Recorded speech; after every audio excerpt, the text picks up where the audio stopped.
climate change? Okay, good question. So on climate change, we need to, well, actually I developed a program for climate change. And I think that we've got to look at environmental equity. We've got to deal with, in New Jersey has the most toxic sites in the entire United States.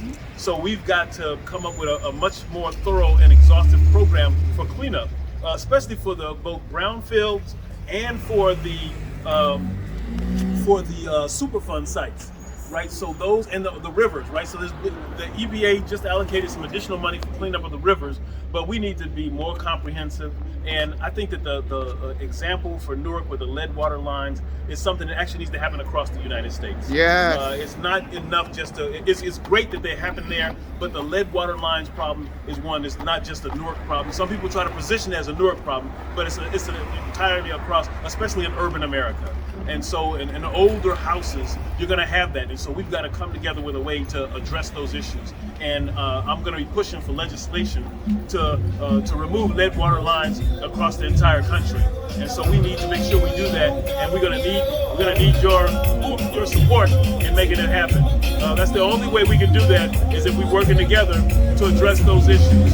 But lead water lines is only part of it, and the cleanup is part of it. We got to get rid of the toxic producing plants. And we know we have trash and sewage. We have to figure out ways to process it, and we need to put money into innovating to come up with ways that are non-polluting for that. So that's not happening right now. In fact, there's discussions about having a new sewage processing plant in this gas processing plant in the city of Newark right now. And an incinerator. And exactly, the incinerator. And so then those are things that we have to look at. And we know that there's waste that has to be dealt with, but we've got to come up with more ecologically minded ways in which to do those things. So that would be my answer to you. And we need to have what I call a green grid.